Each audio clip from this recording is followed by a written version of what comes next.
सारे देश के जिम्मेदार और संवैधानिक पदों में जिस तरीके से गुंडई के बल पर अपनी जो है राजनीतिक हस्तक्षेप नरेंद्र मोदी और अमित शाह की अगुवाई वाली यह सरकार कर रही है, उसको प्रशांत भूषण ने देश के सामने रखने का काम किया। ये वही मोदी सरकार का कार्यकाल था। देश के 5 बड़े जजों ने प्रेस कॉन्फ्रेंस करके ये कहा था कि देश के अंदर लोकतंत्र और देश के अंदर सुप्रीम कोर्ट का जो अधिकार है वो पूरी तरीके से अब सुरक्षित नहीं है। कानून के रखवाले को और कानून को सुरक्षित करने वालों के बीच में यह लड़ाई किसके शासनकाल में आई? नरेंद्र मोदी के शासनकाल में आई। कभी सुप्रीम कोर्ट ने ये पूछा कि तुमने वादा किया था 15-15 लाख देने का, अभी तक क्यों नहीं दिया? क्या एक नोटिस जारी हो सकती थी? प्रशांत भूषण जी अगर गलत हैं तो उनको सजा जरूर मिलना चाहिए, लेकिन भारतीय जनता पार्टी के जो नेता और सांसद जो पूरे देश के साथ गलत कर रहे हैं उनको भी आप सजा देने का विशेष कृपा करिए। केंद्र सरकार, राज्य सरकार का पूरा प्रेशर अब हमारे जजों पे भी है, हमारे वकीलों पे भी है। भारतीय जनता पार्टी का देश के गद्दारों को गोली मारो सालों को,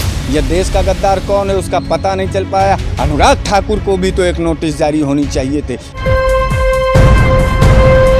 लाइव टीवी, सच सबसे आगे। नमस्कार, आप देख रहे हैं द लाइव टीवी। मैं राजेश अग्रवाल। जिस तरह प्रशांत भूषण एडवोकेट हैं, बड़े वकील कहा जाता है, क्या उन्होंने टिप्पणी किया था और सुप्रीम कोर्ट ने 2 दिनों के लिए समय दिया था माफ़ी मांगने के लिए।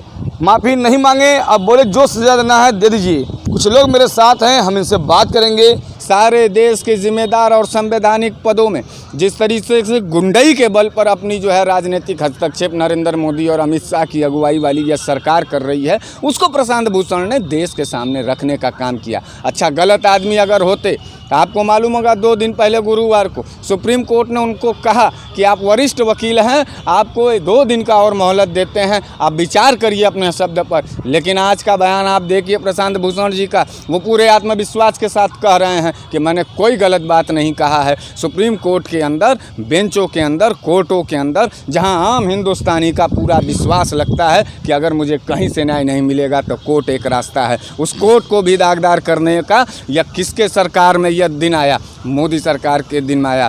आप भूल गए क्या लोया जस्टिस हत्याकांड? लोया जस्टिस हत्याकांड में अभी भी कोई भी फैसला सुरक्षित नहीं हो पाया है और किसी भी तरीके का न्याय एक जज को नहीं मिल पाया है। हम तो अपने सुप्रीम कोर्ट के उन माननीय जज से भी निवेदन करेंगे कि कम से कम आप अपने जो है कि सुरक्षा के लिहाज से, अन्य जजों की सुरक्षा के लिहाज से जो है एक कठोर कदम उठाइए माननीय उच्चतम न्यायालय महोदय, ताकि हम जैसे भारतीय नौजवानों को और एक भारतीयों के दिल और दिमाग में आपकी जो मर्यादा है, आपकी जो इज्जत है, आपकी जो विश्वास है वो कायम रह सके। आज जो है सुप्रीम कोर्ट के ऊपर सवाल उठाना और वो भी जो है कि वरिष्ठ वकील के द्वारा, प्रशांत भूषण जी के द्वारा उठाना, यह लगता है कि कहीं ना कहीं से एक राजनीतिक गुंडई का एक हनक और हस्तक्षेप सुप्रीम कोर्ट से लेकर के छोटे और लोअर कोर्ट में हो गया है। हम पूछना चाहते हैं कि डीएसपी देवेंद्र सिंह जो पुलवामा में आरडीएक्स लेके आया था, उसके ऊपर भी जो है सुप्रीम कोर्ट ने क्या स्वतः संज्ञान नहीं लेना चाहिए था? रेलवे बिक रहे हैं, एयरपोर्ट बिक रहे हैं, देश की सारी संपदाएं बिक रही हैं, सुप्रीम कोर्ट ने कभी भी स्वतः संज्ञान नहीं लिया। लॉकडाउन था, कोरोना काल था, जो है न दवाइयों का व्यवस्था था, बिजली का बिल जो है पूरी तरीके से जो है कि हम लोगों के ऊपर सरदर्द बना हुआ है, बच्चों का फीस का सरदर्द बना हुआ है, हॉस्पिटल की व्यवस्थाएं पूरी तरीके से ध्वस्त हैं, पुलिस का कानून व्यवस्था पूरी तरीके से ध्वस्त है। तो इस पर माननीय उच्चतम न्यायालय ने कभी भी सरकार को और मोदी सरकार को घेरने का काम नहीं किया है। तब हमको यह लगता है, जब मैं दोनों प्रकरणों को मैं देख रहा हूं, मुझे पूर्ण विश्वास है जब दोनों प्रकरणों को मैं देख रहा हूं तो मुझे यह लगता है कि प्रशांत भूषण का जो दर्द है, उन्होंने टिप्पणी नहीं किया है, उन्होंने सुप्रीम कोर्ट को अमर्यादित भाषा में कुछ कहा नहीं है। वो सुप्रीम कोर्ट के ऊपर विश्वास रखते हुए एक अधिवक्ता बतौर उन्हें यह लगा कि नहीं यह मेरी जिम्मेदारी है, उन्होंने कोर्ट को अवगत कराया कि आम जनमानस की जो भावनाएं आपसे जुड़ी थी, उससे ये लगता है कि सुप्रीम कोर्ट में भी नरेंद्र मोदी का तानाशाही का हस्तक्षेप हो चुका है। डॉक्टर कपिल कांड को जिस तरीके से तारीख पे तारीख दिया जा रहा है, जजों को हटाया जा रहा है, इसकी सीधा असर दिख रहा है कि केंद्र सरकार, राज्य सरकार का पूरा प्रेशर अब हमारे जजों पे भी है, हमारे वकीलों पे भी है। आप देख रहे हैं कि सुप्रीम कोर्ट यानी वकील, कोर्ट और कचहरी, इनका एक गहरा रिश्ता और नाता होता है। आज देश का सबसे सीनियर अधिवक्ता, सीनियर वकील प्रशांत भूषण जी, उनके मिजाज में, उनके दिल में जब ये लगा कि नहीं, देश के सारे संवैधानिक और जिम्मेदार जो पद हैं, जो विभाग हैं, वो अब अपनी गैर जिम्मेदारियों से पूरे तरीके से जवाबदेह उनको बनना चाहिए। गैर जिम्मेदारी जिस तरीके से हो रही है, उसी तरीके से उनको ये लगा कि नहीं, अब सुप्रीम कोर्ट में भी राजनीतिक हस्तियां हस्तक्षेप करती हैं। यह बात हमको लगता है, देखिए मैं प्रशांत भूषण जी से मिला नहीं हूँ और प्रशांत भूषण जी से मेरा कोई ताल्लुकात नहीं है, लेकिन सुप्रीम कोर्ट के प्रति जो उनका टिप्पणी था, उस टिप्पणी में साफ साफ यह भाव था कि कहीं लोकतंत्र के अंदर जो हमारा स्वतंत्र इकाई है, यानी सुप्रीम कोर्ट है, जिस पर एक एक भारतीय का पूरी तरीके से विश्वास है, उस विश्वास में भी कहीं भारतीय जनता पार्टी नरेंद्र मोदी की अगुवाई वाली यह सरकार सुप्रीम कोर्ट में जजों को भी हरेसमेंट कर रहा है, दबाव में ले रहा है और सत्ता पक्ष में तमाम निर्णय जबरिया दिलवाने का काम कर रहा है। आपको याद होगा राजेश जी, ये वही मोदी सरकार का कार्यकाल था। देश के 5 बड़े जजों ने प्रेस कॉन्फ्रेंस करके ये कहा था कि देश के अंदर लोकतंत्र और देश के अंदर सुप्रीम कोर्ट का जो अधिकार है वो पूरी तरीके से अब सुरक्षित नहीं है। कानून के सुरक्षा करने वाले के बीच में और अधिकार की सुरक्षा करने वाले के बीच में है। एक तरफ जिस कोर्ट में प्रशांत भूषण खुद लोगों के अधिकार को सुरक्षित करने के लिए बहस किया करते थे और जज उनके बहस पर अपने फैसले दिया करते थे, आज उसी कोर्ट में कोर्ट और प्रशांत भूषण आमने सामने हैं। यानी कानून को कानून से भी लड़ा दिया गया। कानून के रखवाले को और कानून को सुरक्षित करने वालों के बीच में यह लड़ाई किसके शासनकाल में आई? नरेंद्र मोदी के शासनकाल में आई, भारतीय जनता पार्टी के शासन में आई। आपने क्या इससे पहले कहीं सुना था कि सुप्रीम कोर्ट का वकील सुप्रीम कोर्ट के ऊपर जो है अविश्वास जताता हो, हाई कोर्ट का वकील जो है हाई कोर्ट के ऊपर अविश्वास जताता हो? क्या कभी सुप्रीम कोर्ट ने ये पूछा कि तुमने वादा किया था 15-15 लाख देने का, अभी तक क्यों नहीं दिया? क्या एक नोटिस जारी हो सकती थी कि नहीं हो सकती थी? कमेंट बॉक्स में आप लोग जरूर बताइएगा। दिन दहाड़े बहन बेटी महिलाओं का रेप हो रहा है, क्या सुप्रीम कोर्ट इसको संज्ञान में लेकर के एक रिपोर्ट भेज सकती थी योगी सरकार को, मोदी सरकार को?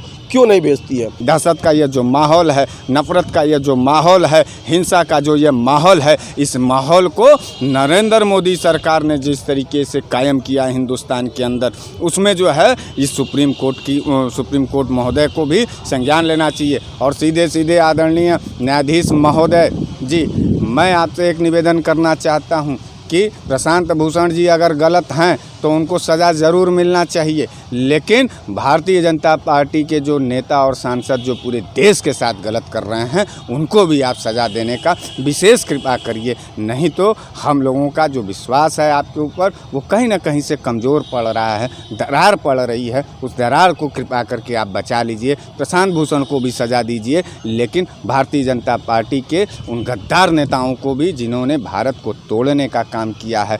आप एक बात बताइए, देश की सुरक्षा का सवाल था, चीन के ऊपर सुप्रीम कोर्ट क्यों नहीं नोटिस जारी कर रही है योगी सरकार को? नेपाल ने हमारे देश के ऊपर जो है गोली मारने का हिम्मत किया है, उस पर क्यों नहीं जो है मोदी सरकार को नोटिस जारी कर रही है? और जो हमारे पड़ोसी मुल्क हैं हमारे खिलाफ जो है लगातार काम कर रहे हैं, उस पर क्यों नहीं है? देश की अर्थव्यवस्था पर जो है सुप्रीम कोर्ट महोदय ने क्यों नोटिस नहीं जारी किया कि नोटबंदी तुमने क्यों किया, उसका पैसा कहाँ गया, कितनी रिकवरी आई है? आओ हमारे कोर्ट के अंदर और बताओ कि देश का पूरा पैसा और इस जो तुमने जीडीपी को 0 कर दिया है, इसका नतीजा कहाँ है? जीडीपी के ऊपर जीएसटी को जिस तरीके से दलाली के आगोश में ढकेला गया है, उसके ऊपर सुप्रीम कोर्ट को भी जो है नोटिस है। ऐसे तमाम ऐसे केस हैं और जस्टिस लोया जो खुद एक न्यायाधीश थे, आज उनके लिए भी न्याय मांगना इसी सुप्रीम कोर्ट के सामने एक अटपटा सा लगता है। और जिसने हत्या किया,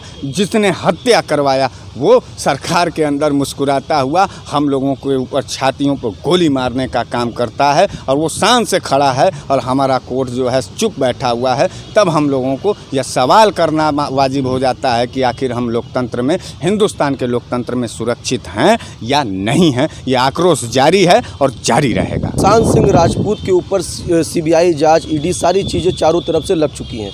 तो क्या सुप्रीम कोर्ट को ये आदेश जारी करना चाहिए कि पुलवामा का जांच, केंद्र सरकार के ऊपर एक नोटिस जारी करनी चाहिए कि पुलवामा के जांच के लिए आप क्या कर रहे हैं? अभी तक पुलवामा में हमारे 50 जवान शहीद हुए, उस पर नोटिस जारी करनी चाहिए। चीन में हमारे 20 जवान शहीद हुए, उस पर इनको नोटिस जारी करनी चाहिए, लेकिन ये उस पर नोटिस नहीं जारी कर रहे हैं। हमारी सुप्रीम कोर्ट से हाथ जोड़कर विनती है कि इन चीज़ों पे भी याचिका दायर करें। जज बैठ करके सुप्रीम कोर्ट के अंदर जब कहते हैं कि मोदी सरकार में लोकतंत्र नहीं है, जबरिया जजों को जो है कि प्रेशर में ला करके जो है फैसले दिए जा रहे हैं। आप एक बात बताइए, आप सुप्रीम कोर्ट को ये भी तो देखना चाहिए, माननीय सुप्रीम कोर्ट महोदय को, कि डॉक्टर कफील के साथ किस तरीके से अन्याय किया है योगी सरकार ने। अब हाई कोर्ट के जजों को बदला जा रहा है। जिस हाई कोर्ट के जज महोदय ने योगी सरकार को यह कहा कि आपकी मानसिकता मुझे ठीक नहीं लगती है, 2 दिन के अंदर अपना जो है चार्जशीट दाखिल करिए, उस जज को रातों रात जो है यहाँ से ट्रांसफ़र करके गाज़ियाबाद भेजा जाता है। तो इस तरीके के अवमानना पर, इस तरीके के जो है कि कार्रवाई पर सुप्रीम कोर्ट के, उच्चतम न्यायालय के जो सुप्रीम कोर्ट के जो है वरिष्ठ जज महोदय हैं, हमारे न्यायाधीश महोदय हैं, उनकी आंखें क्यों नहीं पड़ती है ऐसे? तमाम पूरे देश के अंदर मॉब लिंचिंग के नाम पर कितने नोटिस गए हैं सरकारों को, बहन बेटियों के बलात्कार पर कितनी नोटिस सुप्रीम कोर्ट ने सरकार की जिम्मेदारी को तय करने के लिए दिया गया है, कितने जो है किसानों के आत्महत्या पर, कितने जो है कि तमाम ऐसे हमारे के यहाँ DLW हमारे सरकारी संस्थान बेचे जा रहे हैं। लगातार जो है पश्चिम कश्मीर से लेकर के कन्याकुमारी के बीच में हिंसा और नफरतवाद का जो माहौल खड़ा किया गया है योगी सरकार और मोदी सरकार के दौरान, उसमें जो है सुप्रीम कोर्ट ने क्यों नहीं नोटिस दाखिल किया? तो मुझे यह लगता है कि सुप्रीम कोर्ट के अंदर जो भी उन्होंने भाव अपना अर्पित किया है, जो भी अपना जो है दर्द अर्पित किया है प्रशांत भूषण ने, वो 100% सही है। हम सुप्रीम कोर्ट के सामने, ठीक है उनका लहजा कुछ गलत हो सकता है, उनका जो है विचार कुछ गलत हो सकता है, लेकिन माननीय उच्चतम न्यायालय महोदय, आपके हर एक फैसले को हम भारतीयों ने जो है सराखों पे रखा है। चाहे राम मंदिर का मामला हो, किसी भी वर्ग ने कोई भी जो है कि हिंसा नहीं किया है राजेश जी। चाहे तमाम जो भी फैसले आए हैं जिससे जो आक्रोश पैदा होता है, लेकिन सुप्रीम कोर्ट के, माननीय सुप्रीम कोर्ट के हस्तक्षेप के द्वारा कहीं भी कोई भी हिंसा नहीं हुआ। हर एक आदमी अपने कोर्ट का इजाज़त मांगता है। अगर मुझे लगता है कि हमारे साथ कोई अन्याय हो रहा है या हमारे देश के ऊपर कोई साजिश की जा रही है या किसी भी संवैधानिक पद के साथ कोई छेड़छाड़ किया जा रहा है, गुंडाई किया जा रहा है, तो हम बाबा भीमराव अंबेडकर के तस्वीर को याद करके अपने दिल के बात को कहेंगे राजेश जी। ऐसा नहीं है कि आप हमको फांसी चढ़वा देंगे। जो है चौकीदार चोर है पर सुप्रीम कोर्ट ने स्वतः संज्ञान लेकर के राहुल गांधी को कटघरे में खड़ा किया। लेकिन एक बात हम आपसे पूछना चाहते हैं कि भारतीय जनता पार्टी का देश के गद्दारों को गोली मारो सालों को, यह देश का गद्दार कौन है उसका पता नहीं चल पाया। अनुराग ठाकुर को भी तो एक नोटिस जारी होनी चाहिए थे। भारतीय जनता पार्टी के तमाम वो सांसद हैं जिन्होंने देश की कौम, हम पूछना चाहते हैं, गांधी जी के प्रतिमा पर गोली मारने वाला वो महिला, वो आज भी जेल से बाहर है, लेकिन कोई कोर्ट और कोई जो है पार्टी के लोग इस बात को नहीं। हमारे परम पूज्य महात्मा गांधी जी के छातियों पर एक बार पुनः गोली दागा जाता और भारतीय जनता पार्टी के सांसद लोग तालियां बजाते हैं, उसका समर्थन देते हैं, उस वक्त भी कोर्ट हमारी जो है शांत रहती है। तो हम अपनी जो लड़ाई लड़ रहे हैं, हमारा सीधा अधिकार हमारे कोर्ट पर है, हमारे जजों पर है, और जजों का भी जो है हम लोग निर्णय, जितने भी माननीय जज महोदय होते हैं उनका भी निर्णय हम लोग मानते हैं। तो हमारा सीधे हमारा यह विश्वास का जो रिश्ता है, इस विश्वास को को कायम रखने में सिर्फ और सिर्फ सुप्रीम कोर्ट, हाई कोर्ट और निचले अदालतों के जो माननीय न्यायाधीश महोदय वही रख सकते हैं। इसको और कोई नहीं बचा सकता है। तमाम आपको मालूम होना चाहिए कि संदिग्ध कहाँ से होते हैं, विचारधाराएं क्यों संदिग्ध हो रही हैं। जो हमारे चीफ जस्टिस थे, माननीय चीफ जस्टिस महोदय जी, आज वो राज्यसभा सांसद हैं, हम नाम नहीं लेना चाहते हैं, और किस पार्टी से हैं? भारतीय जनता पार्टी से हैं। तो पदों को भी बेच करके, मर्यादाओं को भी बेच करके जब अपने सुख सुविधा के लिए लोग निहित हो जाते हैं, तब ये लगता है कि हमारा जो अधिकार है वो पूरी तरीके से अविश्वास में जो है बदला जा रहा है। गुंडई के बल पर उसको ख़त्म किया जा रहा है और पूरी तरीके से जो लड़ाई चल रही है उसको जो है ख़त्म करने के कगार पर हैं। तो हम पूरी तरीके से जो हमारा जो मांग है प्रशांत भूषण जी के साथ है और वरिष्ठ अधिवक्ता हैं। कोर्ट और वकीलों का एक अपना सम्मान होता है, एक अपना रिश्ता होता है। वकील ने कहा है कोर्ट को, कोर्ट जो है कह रही है उसको, लेकिन हमको कोर्ट को भी ये समझना चाहिए, माननीय न्यायाधीश महोदय को भी, भारतीय जनमानस की भावनाओं को वो आप समझें, हमारे भी दर्द को समझें। सत्ता की जो गुंडई चल रही है अदालतों में, उसके खिलाफ हम लोग हैं और हम प्रशांत भूषण जी के साथ हैं। लाइव टीवी, सच सबसे आगे।